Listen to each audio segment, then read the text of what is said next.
My name is Eliza Sylvia, and I'm a graduate student here at the University of Guelph. I would like to welcome you to the College of Social and Applied Human Sciences Convocation this afternoon. The University of Guelph is honored by our graduates, and we take great pride in this convocation. I'd like to tell you a little bit about the proceedings today. The ceremonials used for conferring degrees have evolved over a millennium, and the gowns and hoods represent that history. In general, the gowns for the baccalaureate and magisteriate degrees are black in color, and the hood is different for each degree program. The University of Guelph crest that you see on the curtains behind me and shown on the cover of the Convocation program also represents our specific history. The emblems in the crest show links with the royal city of Guelph through the white stallion above, the connection to the liberal arts through the book, and to the sciences through the astrolabe, and our connection to abundance in agriculture through the cornucopia. The University of Guelph motto, Reram cognoscere cosas, is a quote from Virgil. It is variously translated to be either, happy is the one who is able to ascertain the reason of things, or perhaps to know the meaning of things. The procession of people into the hall are also influenced by ancient tradition. The piper will herald the start of the procession of graduates, the students who are coming to graduate today. This will be followed by the arrival of the mace leading the platform party. The mace is a symbol of authority of the university and will be carried by the beadle. In medieval universities, a beadle was chosen by the instructor to work as an assistant.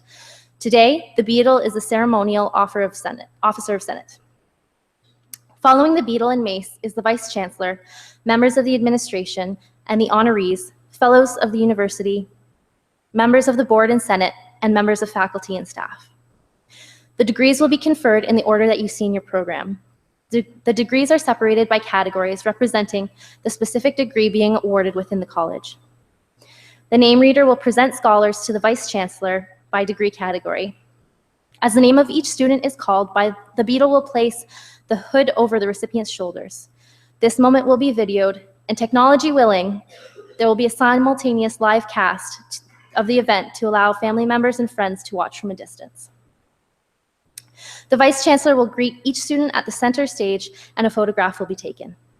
We understand the joy and excitement accompanying such an auspicious occasion, but we ask that you hold your applause until after each group of graduates has crossed the stage. There will be opportunity for a truly thunderous applause. Once all the degrees are conferred and all the cheers are cheered, the Vice Chancellor will close the ceremony and a recessional will play. Please remain standing during the recessional until all the platform party has proceeded out of the hall. Our colleagues from the Alumni Affairs are hosting a social media program developed especially for Convocation. Please share your photos, memories, and advice with graduating students by joining us on social media and using the hashtag #GuelphGrad. Finally, may I be the first person to congratulate the graduates on their various successes and offer my congratulations to the family and friends who are here to support them. Welcome to the Convocation at the University of Guelph.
O Canada, our home and native land, true patriot love in all of us command. With glowing hearts we see thee rise, the true note strong and free. From far and wide, O Canada, we stand on guard for thee. God keep our land glorious and free. O Canada, we stand on guard for thee. O Canada, we stand on guard for thee.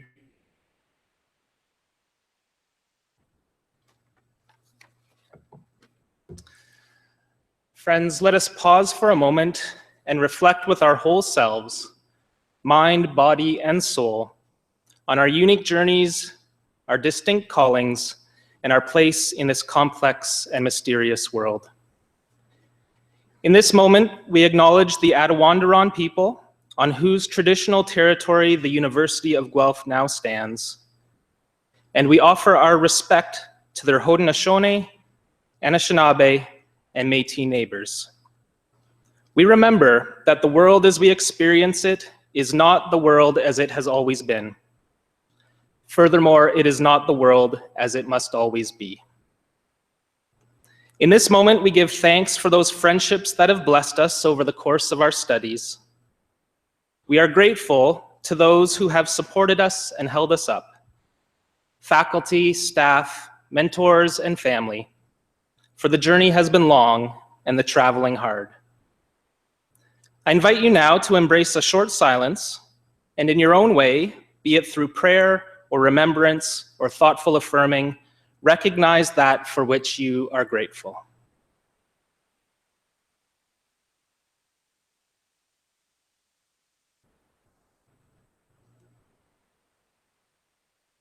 As we open ourselves to a new season of life, may the knowledge that we have attained here be coupled with wisdom, colored with compassion, and marked with humility. May we embrace each new opportunity in ways that honor creation, that foster community, and that defends the dignity of all people. And may the mystery of life and each new moment bring us laughter and health as we seek to be agents of grace and peace and hope for this world. Amen.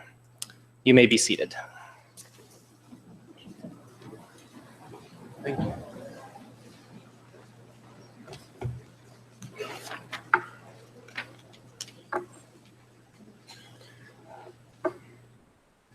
Members of the board, honorary fellows and faculty of the university, family and friends, and graduands, welcome to the celebration of Convocation at the University of Guelph.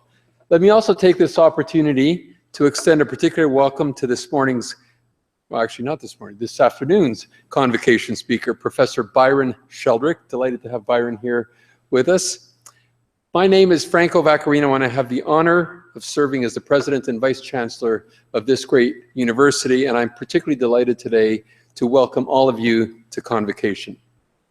Now, to kick things off, first off, graduates, this is your big day. You've worked hard, you've persevered, and you've made it. Well done. Congratulations.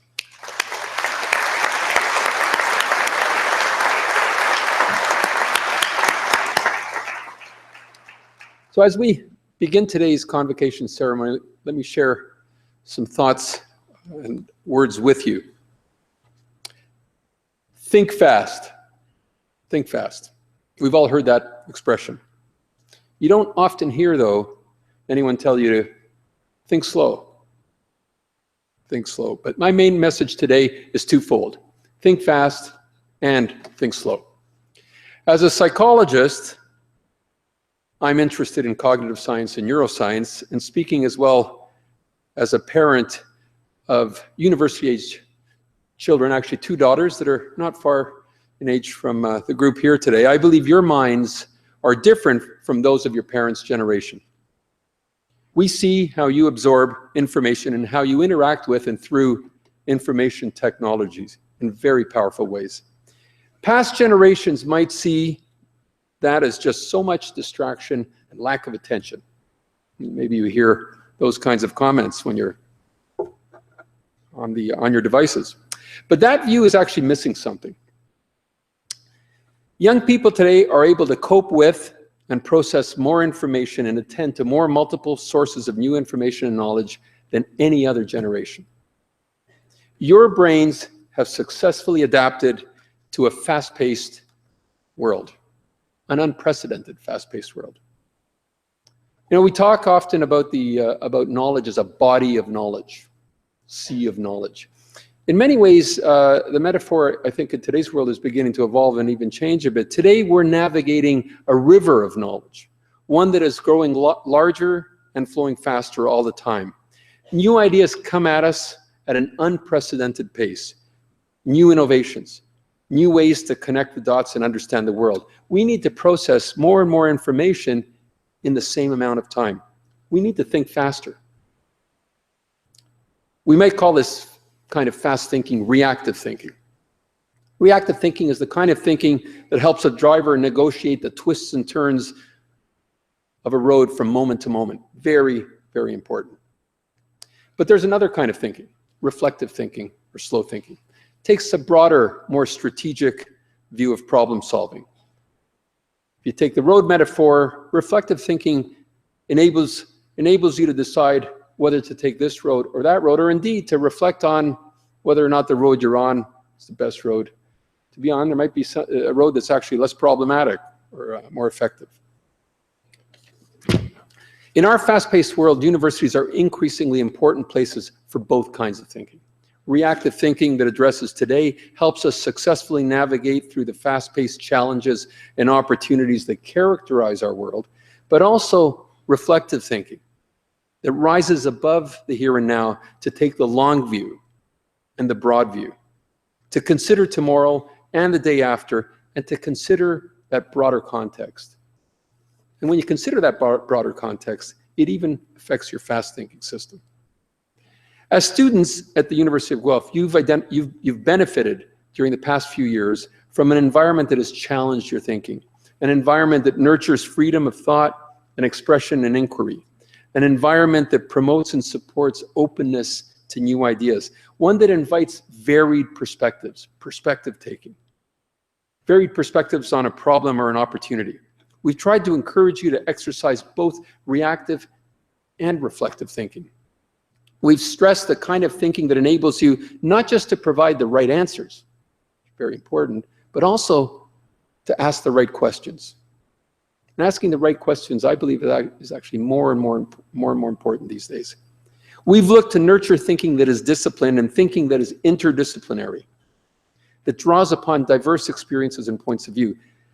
That kind of thinking is even more important in a world where the challenges and opportunities we face are larger and definitely more complex than ever.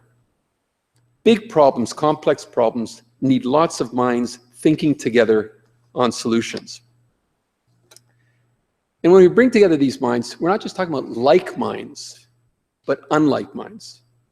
Unlike minds from varied backgrounds and perspectives. You know, it's interesting, I was just chatting earlier today. I'm a real music buff, and I notice on one of my music apps that I keep getting these bubbles saying, you might like this song, or you might, and it's because it's similar to the songs that I would normally listen to. That drives me crazy. I don't want to know more about the songs that I like or that are familiar. I'd be much more interested actually in songs that I wouldn't normally be exposed to. So this idea of not just like minds, but unlike minds from varied backgrounds and perspectives is important. You know, and there's a proverb that goes something like this. If you want to go fast, go alone. And if you want to go far, go together. You're about to explore and discover the next phase of your lives. Let me say, go together, think fast, and think slow. Thank you very much, and congratulations to all of you.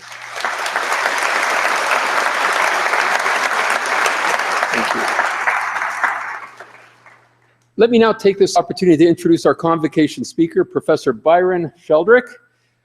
Professor Sheldrick joined the University of Guelph in 2006 and is a faculty elected member of the Board of Governors, as well as his faculty role. Currently, Dr. Sheldrick is the Associate Dean Academic of the College of Social and Applied Human Sciences, and prior to this, served 9 years as the chair of the Department of Political Science. That served 9 years has a certain ring to it, doesn't it?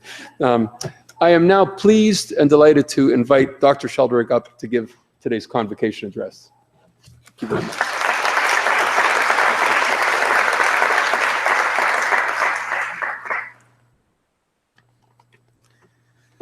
Well, you made it. You're here, you're done, and yet at the same time, you are just beginning. And it's going to be an exciting time from here on in. It is a great honor to be here and to be asked to address the graduating class. And certainly, if I reflect back to when I was in your position, I must say every year it gets a little harder to do that. Just it's dimmer in my memory. But if I reflect back to when I was sitting where you are now at my graduating class, it was 34 years ago, I would never have predicted that I would be here, standing here, wearing this vaguely ridiculous outfit. It is ridiculous, right? It's not vaguely, it's completely ridiculous. Although I do think the hat actually makes the whole ensemble. It works because of the hat. But I never would have thought I would be here addressing a group of accomplished young people as they embark on the next chapter of their life.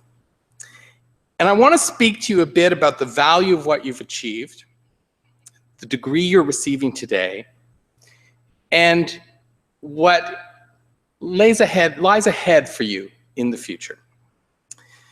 Of course, we hear much in the media, in the news, and talk shows, in op-ed pieces in newspapers about how devalued a university education has become. That it's hard, particularly if you're graduating with a Bachelor of Arts or a degree in the humanities and social sciences, to find jobs without additional training. You're going to be destined to be unemployed or working at Starbucks.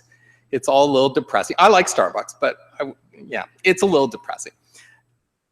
Well, let me tell you, when I was studying political science at Carleton University in the early 1980s, and I lived at home, and I would go out and I would chat with my dad and his friends who hung out in the garage where they were usually working on a car. And they said, "What are you studying?" And I'd say, "Oh, political science." Well, after the laughter died down, I would hear, "Well, what are you going to do with that? That's kind of useless. What sort of job will it get you? You'll never get a job. What sort of work are you going to get?" And my friends who were studying English literature, history, geography, sociology, anthropology, were all hearing the same things. 30 years on, that group of friends are all employed, jobs in a range of fascinating careers. Some of them are air traffic controllers, others are university professors, some are police officers, just a huge range of activities. One who I'm particularly envious of manages a jazz festival. That would be better, but it would be really good. So there's just a huge range of opportunities.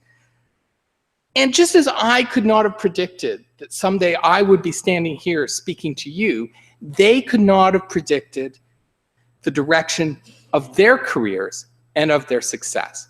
And I might add that several of them this week actually have their own children who are graduating from university as well and are in this position. Certainly, we live in a time when the economy is precarious, but that's also not unique. I went to high school throughout the 1970s, which is a period of profound economic turmoil. Throughout the 80s and the early 90s, when I was doing my undergrad and then grad school, the economy was bad, jobs were scarce, and people were genuinely worried about the future. I'm not a Pollyanna. Will be challenges. But you, I would suggest, are ideally placed for success in what comes ahead. For several reasons. And because I'm a social scientist, I like lists. So first, the fact that you are here, graduating today, and there are so many of you, this represents a transformation of educational opportunities in the Western world. I was at the beginning of what proved to be a sea change in opportunities and possibilities. So a bit of background. I said that when I spoke to my father and his friends, it was inevitably in the garage. This is where my father lived, or at least when I was a child, that seemed to be where my father lived, out in the garage, always working on cars. He grew up on a farm in the Ottawa Valley. He left school in grade 6. He learned his trade as a mechanic in the Second World War in the Army. When he came back to Canada, there weren't many jobs. So he worked for the next 30 years in a machine shop, a job he hated.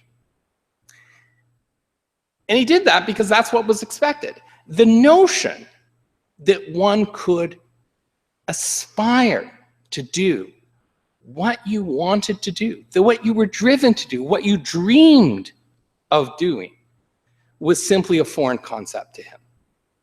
You simply did what you had to do. My mother, by contrast, was the high educational achiever in our family. She left school in grade 9. And she worked at a variety of jobs, but in general, she cleaned people's houses. And she did that so that my sisters and I could have music lessons, have new clothes at the beginning of a school year, go on field trips, and do all of those sorts of things. And I would add that I think my inspiration to go on in education came from being dragged around, because we didn't have daycare, by my mother to the various houses she cleaned, because I wasn't allowed to touch anything. The only thing I was allowed to touch were books. And houses with National Geographic magazines were the best. So I spent my time reading encyclopedias of science and space and National Geographic and nature and all these sorts of things. And it inspired or created, I think, what I hope is a lifetime love of learning. So certainly in my parents' day, the prospect of going to university, if that was just not an option for them, even though I think they could have done very well had they had that opportunity. Universities have been transformed. They have moved from institutions of the elite, the select few and the wealthy who could obtain that status, to become institutions of mass education, where opportunities for education have been expanded to all of us. And I, for one, believe that as a society, we are much the better for that change. Enrollments in universities continue to climb. Currently, some data I found suggests that roughly 76% of young people by the age of 21 have entered some sort of post-secondary education, either university or college. And the data also shows that liberal arts graduates, social sciences and humanities, often, while they may start out earning less than their counterparts, if earnings are important, and they are, then their counterparts in science and engineering and professional programs, often over the lifetime of a career, do as well, if not better. And it's particularly true if combined with a graduate degree, but not exclusively.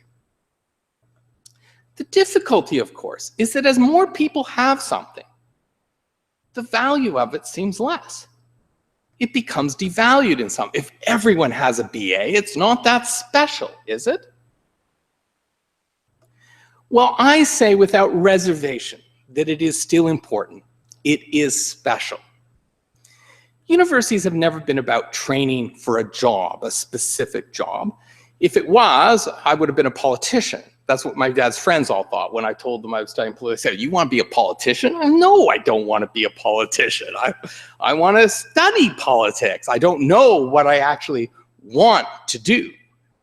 which confound them tremendously. They were just mystified by that answer. But it's about developing your sense of identity, broadening your horizons, honing your intellectual capacity. And if I could just reference President Vaccarino's talk, it's about understanding fast thinking and slow thinking. I had a wonderful professor in my second year of my undergrad who said that the answer to every question, and I apologize to anyone who's ever had a class with me because you've heard this story, he said that the answer to every question is some combination of this formula: yes, but, or no, but. What you have learned is how to think fast to get to yes or no, but slow to critically reflect about the buts. And the buts are often just as important as the initial yes or no. So universities are about that. They're about becoming the person you want to be: bright, intelligent, empathetic, and full of potential. And that's where you sit now, full of potential. It doesn't train you to a task, but rather it enables you to realize your potential and enhances your capacity to go out and realize it. And this is why the social sciences are, I think, so valued. The problems we face in our world, and they are complex, are not going to be solved strictly through science or technology. We also have to understand the social, economic, and political dimensions of those problems. We have to combine the creative and critical analytic skills of our humanities and social sciences with technology and a variety of other skill sets. We have to be truly interdisciplinary in our thinking. We have to be fast and slow.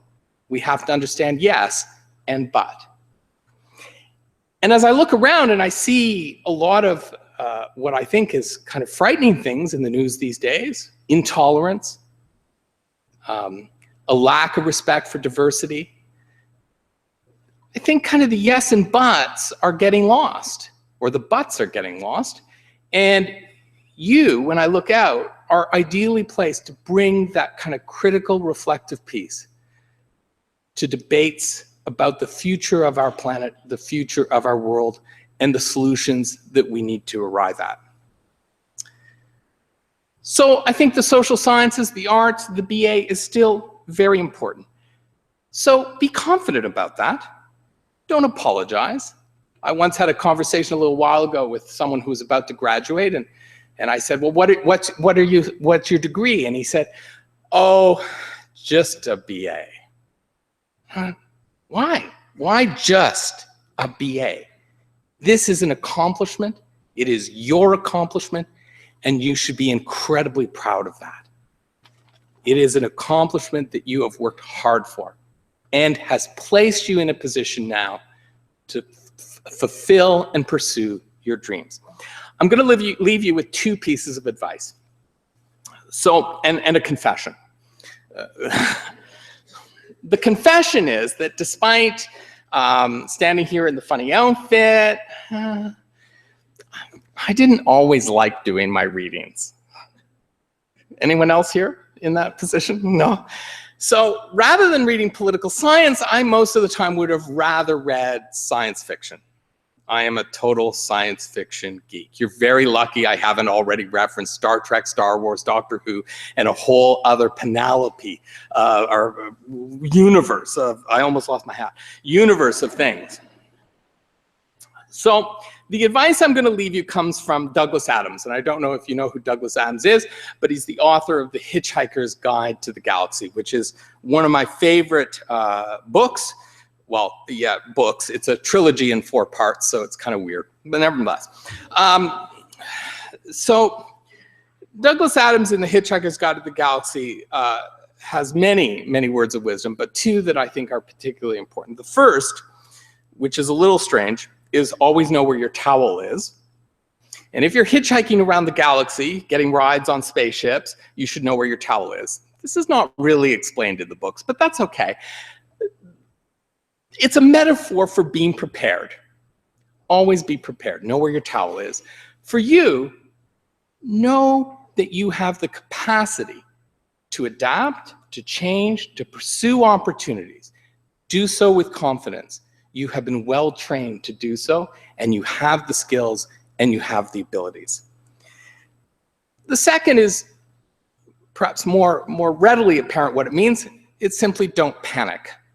Douglas Adams in his book says that The Hitchhiker's Guide to the Galaxy is kind of like a travel book. It's an encyclopedia, electronic encyclopedia that you take around and you can look up things about where you are visiting. But he tells us that the book is actually full of errors and mistakes. It's rarely updated. It's kind of like an academic textbook. And that there are all sorts of problems with it. He says, but despite that, it's the best-selling book in the history of the galaxy. Because on its cover, it has in big, bold, comforting colors the words, don't panic. Don't panic. Regardless of where life takes you from this point forward, take the experiences you've enjoyed here with you. Life is going to throw bumps and curves, and the road is not always going to be straight. Don't panic. You will make it. You will. 30 years from now, you may not be standing here in a funny gown, but you will be a success. You will have influence for the better, the people around you, and you will have achieved great things. I'm confident of that. So take the experiences you have had here, that you have enjoyed. Good luck. I know that someone recently said to me, we often get so focused on the finish line, we forget about the journey. Well, you're at the finish line. I hope the journey was fantastic. But now your task is to set another finish line further out. And I hope you enjoy that journey as much as you did, or perhaps even a little more than you did this one. So good luck and all the best and every success.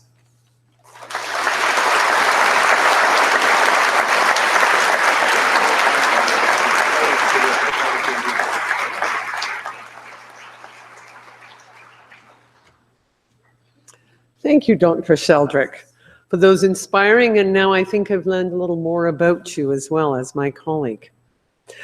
I'm Charlotte Yates. I'm the Vice President Academic at the University of Guelph, and I have the great honor to, I think, move us to the stage of this ceremony to which you've all been waiting. So I would ask that the graduating class please all stand.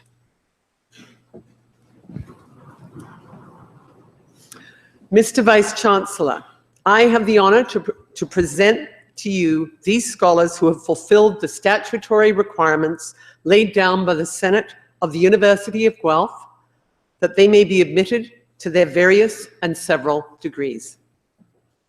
By virtue of the authority vested in me and in the University of Guelph, I hereby accept you for admission to your various and several degrees with all the rights, privileges, and obligations appertaining thereto.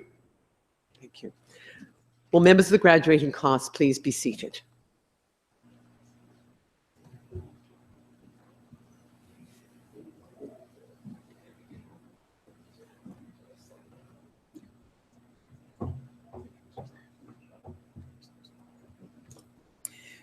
Good afternoon, I'm Gwen Chapman, and I have the pleasure of serving as the Dean of the College of Social and Applied Human Sciences, and it's a real delight to be here today to congratulate and recognize the graduates from our departments of Geography, Political Science, Sociology and Anthropology, and Psychology.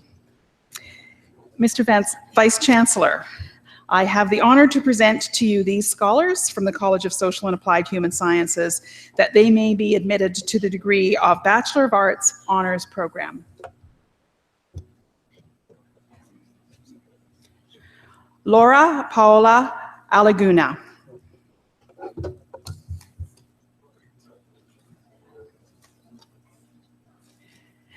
Nicholas Barris.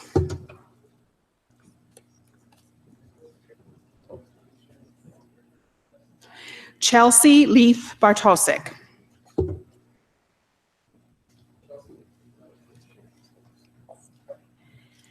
Emily Justine Bowman.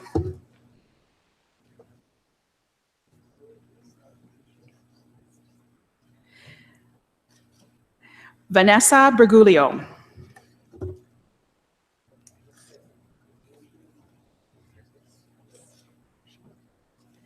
Caitlin Ghislaine Diane Brown.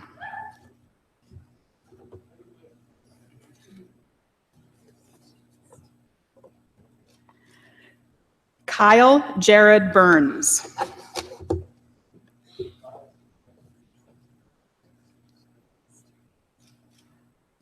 Monica Carrero.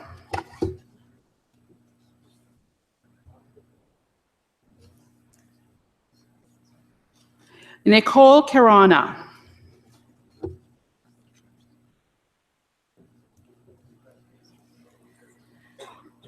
Adam Blade Cherney.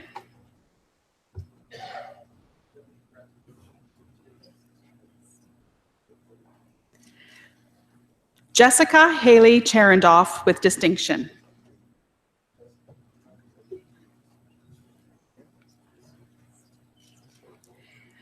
Jacoby Susan Heather Clark.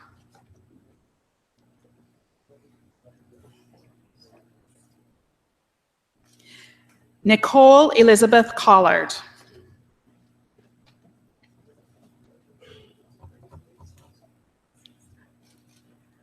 Thomas Vasquez Cortez.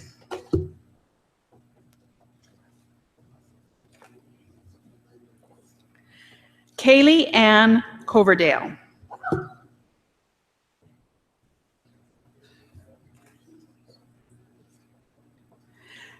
Emily Annette Cox with distinction.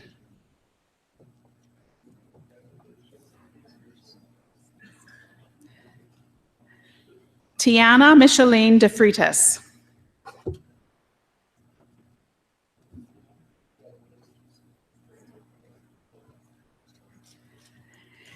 Timothy John DePass.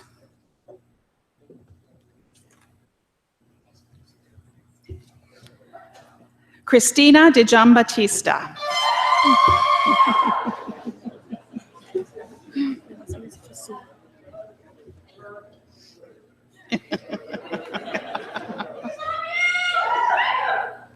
Natalie Fusillo.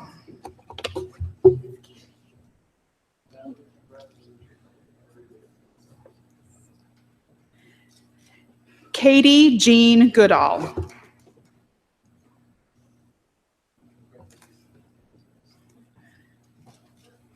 Megan Elizabeth Goodhand.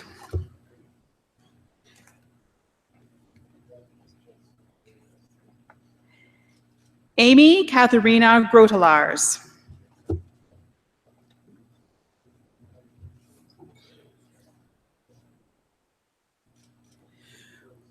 Brittany Kathleen Hall.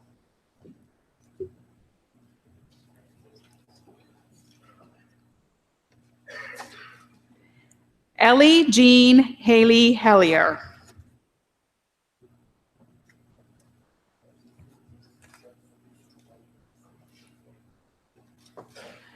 Rebecca Leslie Jean Howard.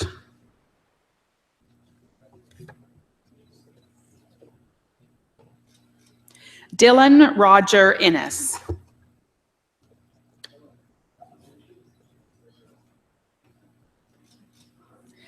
Sarah Marie Jacobs.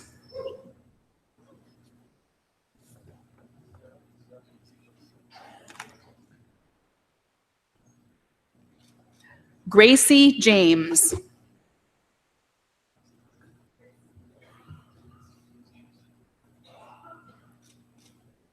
Jessica Marion Jameson.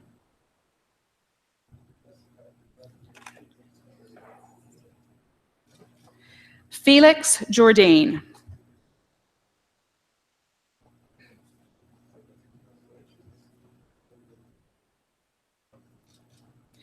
Taylor Marie Junkin.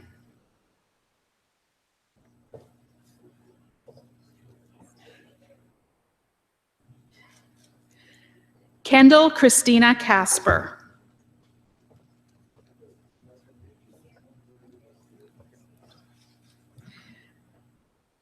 Taylor Mackenzie Kliss.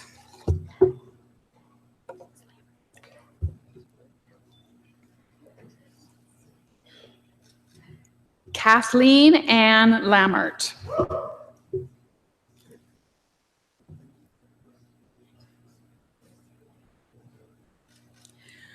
Travis Lewis.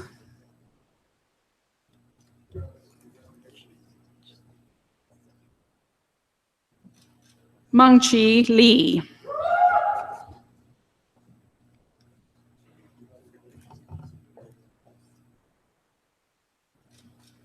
Sarah Kai Johnson Luker with distinction.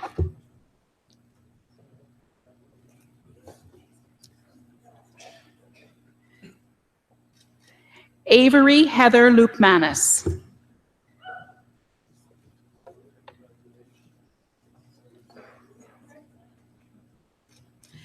Taylor McDonald Plummer.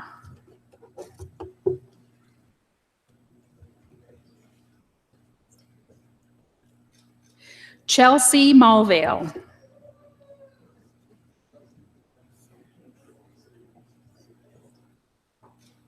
Samantha Murray.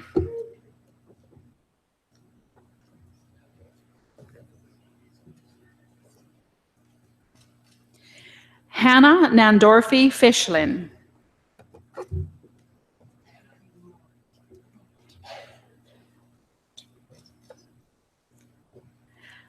Alexandria Nord.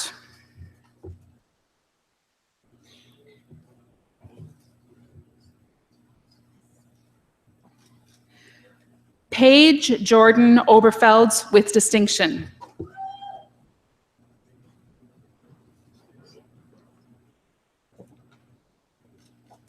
Alexandra Lynn Parks.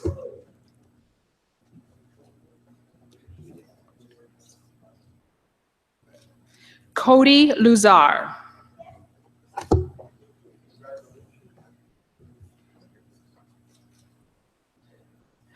Rebecca Marie Pereira.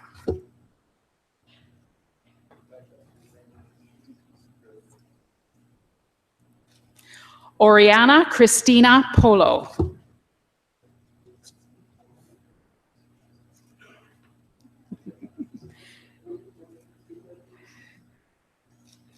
Allison Elizabeth Rogers.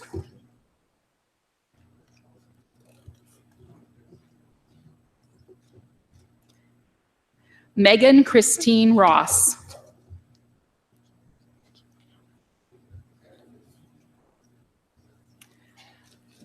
Ayan Salad with distinction.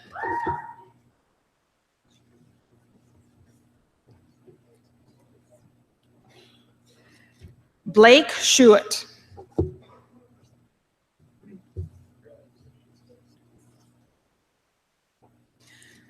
John Alexander Strauss.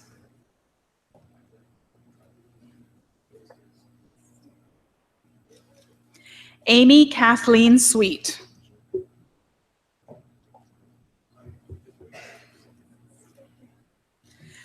Mackenzie Ann Taylor.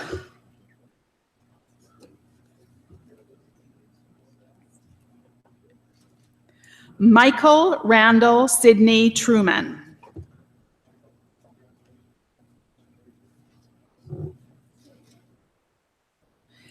Tara Beth Vanator.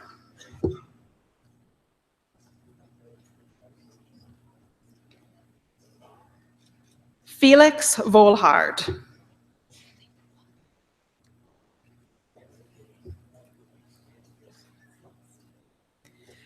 Layla Wabi.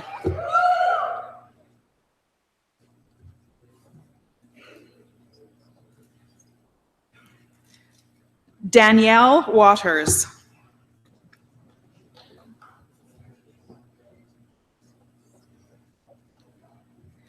Nicholas Wensing.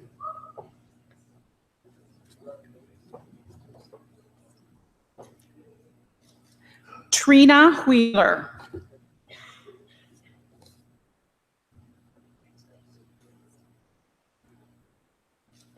Haley Marie Whitehouse.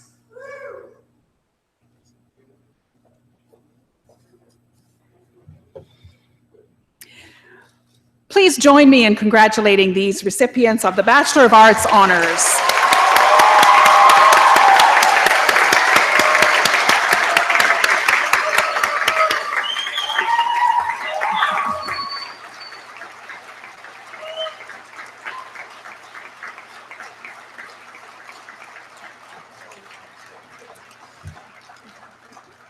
Mr. Vice Chancellor, I now have the honor to present to you these scholars from the College of Social and Applied Human Sciences that they may be admitted to the degree of Bachelor of Arts General Program.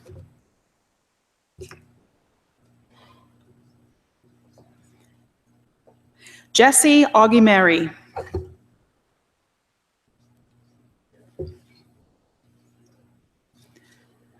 Brianna Baird.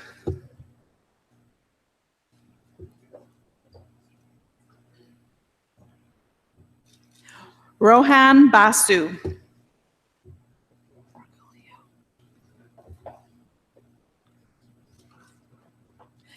Nicole Bragulio.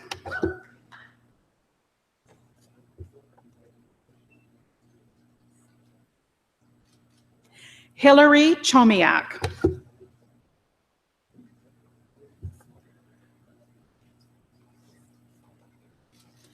Natasha Mary Connolly.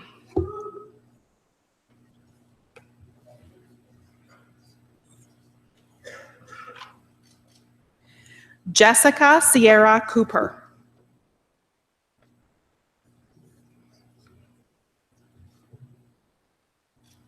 Fiona Marguerite Vitalis Corbett.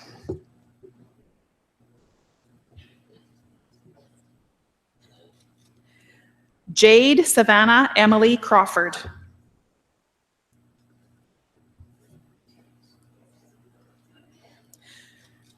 Carissa Nicole Curlew.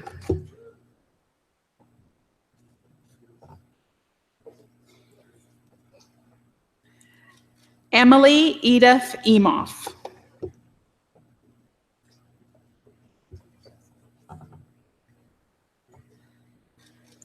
Maya Elizabeth Ferwerda.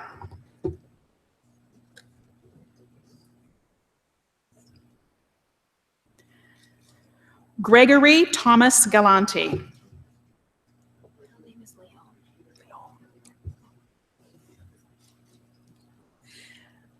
Sarah Leone Gerber.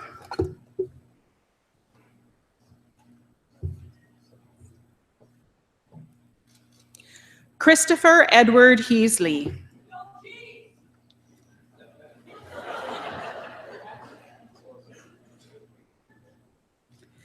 Laura Catherine Henning.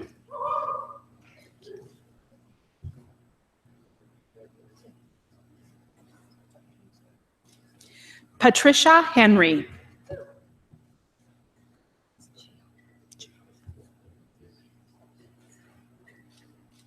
Rachel Gion.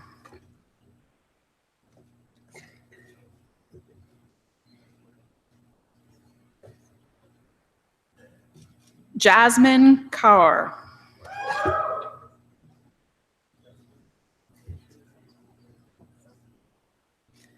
Daniel Lucas Crass.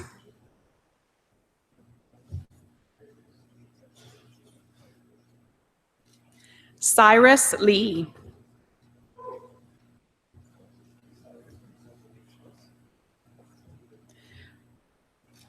Michael Philip Login.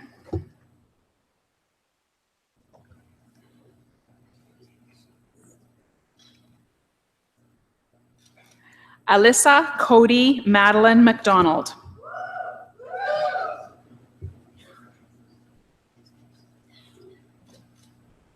Jacqueline Louise Macy.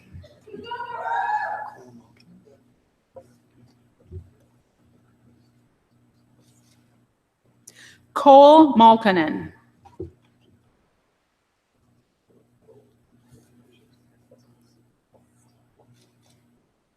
Liam Alexander Phil Murray.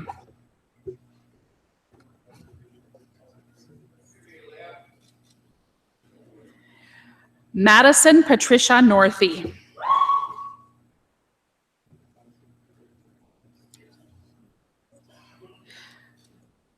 Soraya Olchevsky.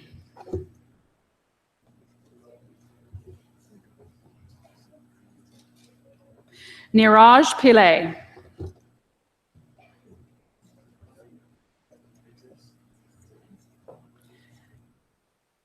Kyle Snar.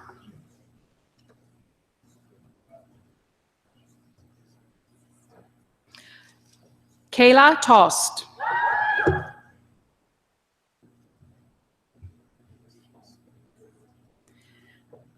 Nyla Catherine White.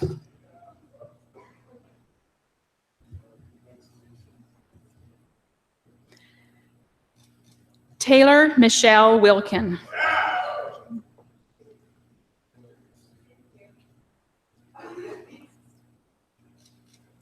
Olivia Helena Zukowski.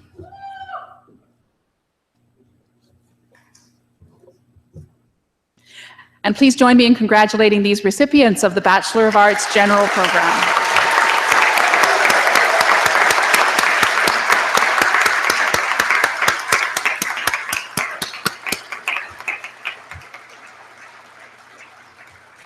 Mr. Vice Chancellor, I now have the honor to present to you these scholars from the College of Social and Applied Human Sciences that they may be admitted to the degree Bachelor of Science Honors Program.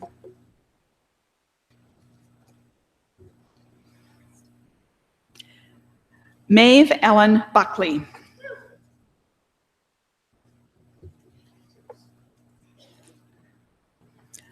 Lori Mae Ann D'Souza.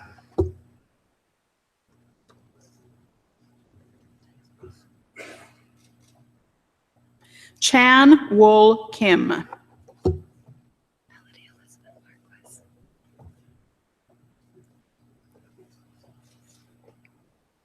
Elodie Elizabeth Marquis with distinction.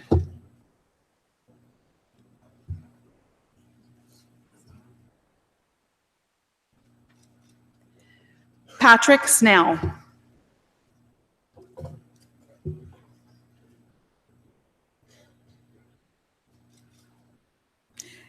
Mr. Vice Chancellor, I now have the honor to present to you these scholars that they may be admitted to the degree of Bachelor of Science in Environmental Sciences Honors Program.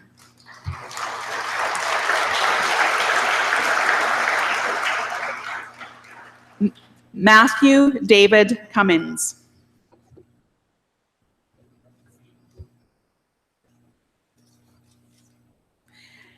Edmund Kenneth Marwa.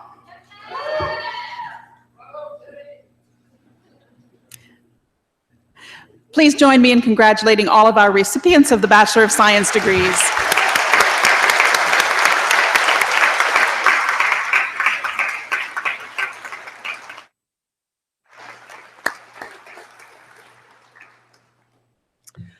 Mr. Vice Chancellor, I would ask you to confer the various and several degrees on the graduates listed in the program but unable to be present at this ceremony.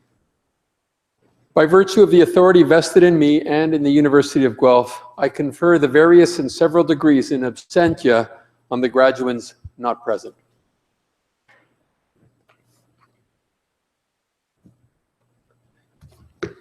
Well, graduates, you did it. Congratulations. Well done.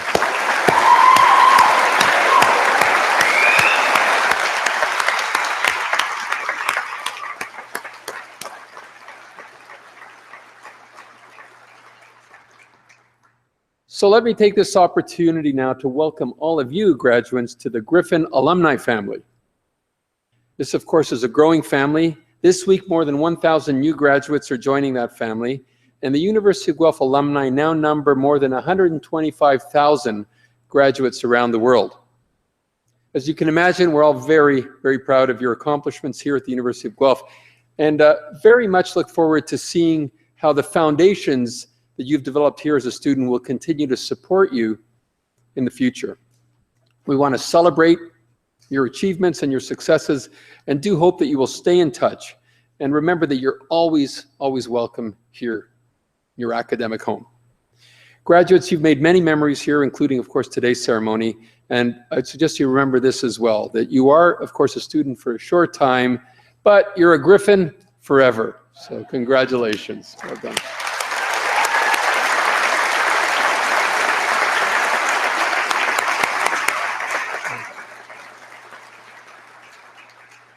Now, this concludes our formal convocation ceremony, and I will mention that Dean Gwen Chapman will host a tea for all the graduates and their guests in Creelman Hall. And this is an opportunity to congratulate the graduates, and we hope that you can attend. And Creelman Hall, of course, is just behind us here. I think I'm pointing in the right direction, yes.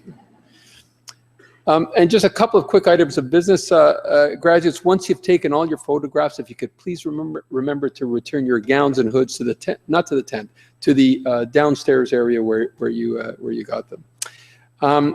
Now, this is our final ceremony of the week, and I'd like to take this opportunity to acknowledge the many staff members and volunteers who help Convocation run smoothly. And as you can imagine, there's all sorts of stuff behind the scenes that has to happen for events like this to run smoothly. And we have an amazing group of staff, an amazing group of volunteers that we are so fortunate to have supporting us. I do want to acknowledge them. I'd also like to give a shout out to our anthem singers, Kieran Kane and Rachel Jones, as well as to our piper, Dr. Bruce McDonald, for leading the academic procession.